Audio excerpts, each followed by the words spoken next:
Assalamualaikum warahmatullahi wabarakatuh. Salam sejahtera bagi kita semua. Sebelumnya, izin memperkenalkan diri. Perkenalkan, nama saya Rena Noviana. Saya seorang mahasiswa dari Universitas Jenderal Ahmad Yani dari jurusan Informatika. Di sini saya akan menjelaskan tentang komparasi teknologi komputer. Yuk teman-teman semuanya simak dulu ya. Nah, di sini judulnya itu komparasi teknologi komputer.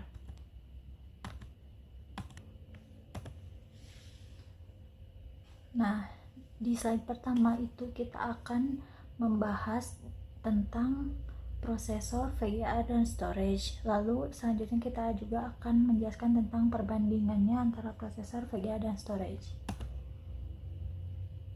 Nah, prosesor adalah komponen utama yang mengolah data dan menjalankan perintah dalam sebuah komputer. Prosesor mengambil data dari memori, memprosesnya sesuai dengan instruksi yang diberikan, dan kemudian mengirimkan hasilnya kembali ke memori atau perangkat output. Fungsi dari prosesor juga adalah untuk memproses data yang diterima dari masukan atau input, kemudian akan menghasilkan pengeluaran atau output. Namun, fungsi ini tidak akan bekerja tanpa dihubungkan oleh komponen lain, terutama hard disk dan RAM. Lalu selanjutnya ada VGA. VGA atau sering disebut juga video graphics adapter adalah perangkat keras komputer yang berfungsi menerjemahkan tampilan ke layar monitor. VGA juga sering disebut sebagai kartu grafis. VGA digunakan untuk merujuk ke resolusi layar 640 x 480.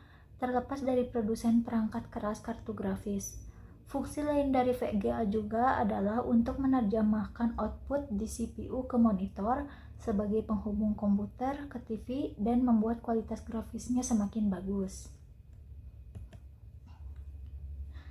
Lalu selanjutnya ada storage.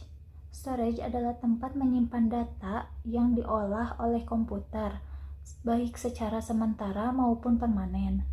Storage merupakan komponen penting dalam teknologi informasi yang memungkinkan pengguna untuk menyimpan, mengakses, dan memanipulasi data. Fungsi dari storage juga adalah membantu dalam mengorganisasi dan mengelola data dengan cara yang terstruktur, berperan dalam menjaga keamanan dan integritas data, dan sebagai penyimpan data cadangan atau backup. Nah, di sini aku bakal menjelaskan tentang perbandingan prosesor ya teman-teman, yaitu antara Intel Core i9 10900K dan AMD Ryzen 9 3900 XT.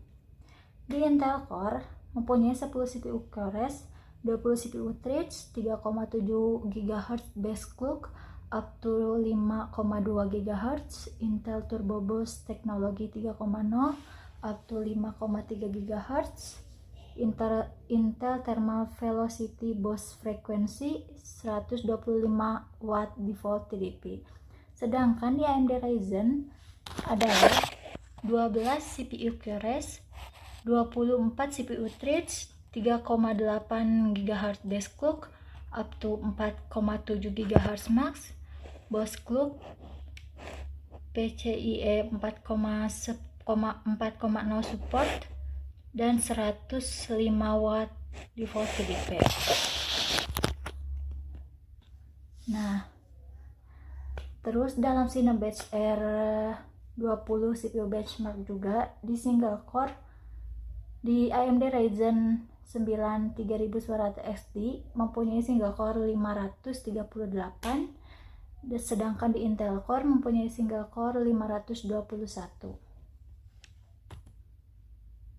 Nah, selanjutnya di Cinebench R15 dari AMD Ryzen sendiri mempunyai single core 217, sementara di Intel Core mempunyai single core 220. Lalu selanjutnya ada di VRAI benchmark 1,08.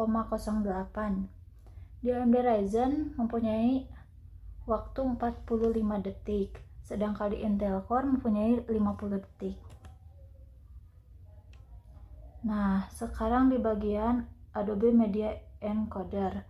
Di AMD Ryzen ada 75 detik, sedangkan di Intel Core 91 detik. Nah, selanjutnya ada di Blender 2,83 benchmark. Di AMD Ryzen ada 115 detik, sedangkan di Intel Core ada 124 detik. Selanjutnya ada di Grand Theft Auto in-game benchmark. Di AMD Ryzen 9 3900 XT itu terdapat 147,32 fps, sedangkan Intel Core i9-10900K mempunyai 151,44 fps. Nah, di Shadow of the Tomb Raider in-game benchmark, AMD Ryzen 9 3900 XT mempunyai 1080p 121 fps, sedangkan Intel Core i9-10900K mempunyai 1080p 190 fps. Lalu selanjutnya ada Forza Horizon 4 in-game benchmark. Di AMD Ryzen mempunyai 137.000 fps, lalu selanjutnya di Intel Core mempunyai 134 fps. Nah, di Assassin's Creed AMD Ryzen mempunyai 78 fps, sedangkan Intel Core ada 77 fps. Redemption 2 in-game benchmark, AMD Ryzen mempunyai 89,56 fps, sedangkan di Intel Core mempunyai 91,03 fps. Di power consumption, AMD Ryzen mempunyai 174 watt, sedangkan Intel Core i9-10900K mempunyai 280 watt. Lalu di sini ada perbandingan FGA video grafis adapter antara Asus TUF Gaming RTX 3080 versus Sapphire Radeon RX 5500 XT Pulse.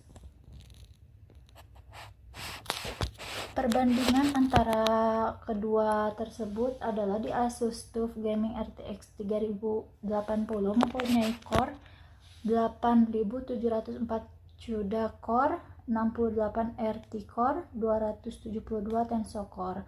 Lalu clock and memory 1740 MHz bots GDDR 6X, TDP 320 watt, PSU rekomendasi 750 watt, 2x8 pin daya, desain PCU custom, pendinginan triple fan, axial touch, port 2 HDMI 2,1, 3 display port.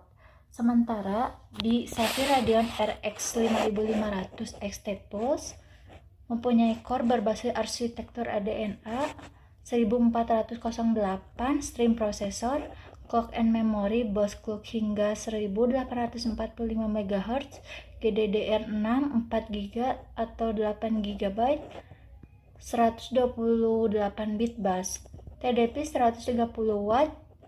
Lalu desain kompak 2 slot, ekspansi PCU custom untuk efisiensi thermal, pendinginan dual valve, port 1 HDMI, 2 OB, 3 display port 1,4Z.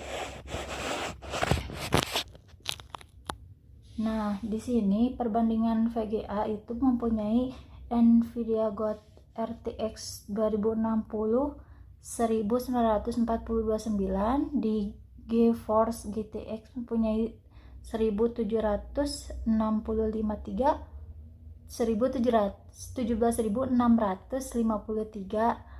Nah, lalu di GeForce GTX 1660 nya ada 16.122. Radeon RX 5500 mempunyai 13.904. Lalu di Firestreak Ultra-nya GeForce RTX 3090 mempunyai 12.665.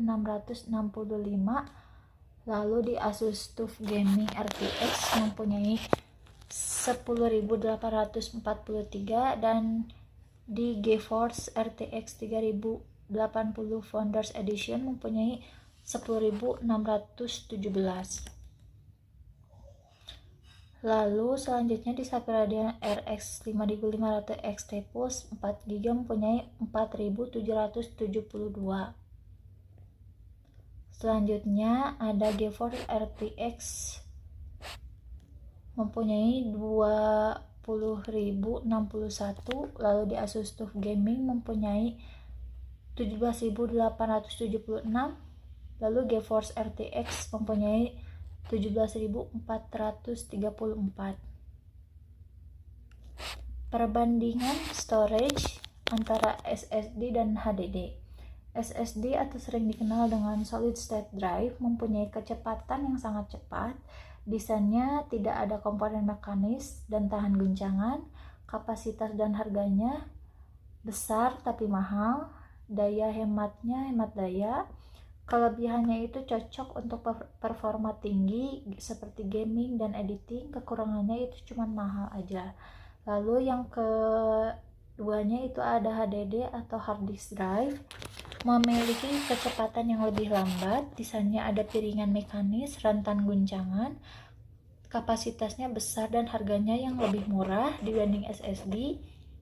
Lalu boros daya, kelebihannya juga ideal untuk penyimpanan data besar, kekurangannya lambat dan mudah rusak.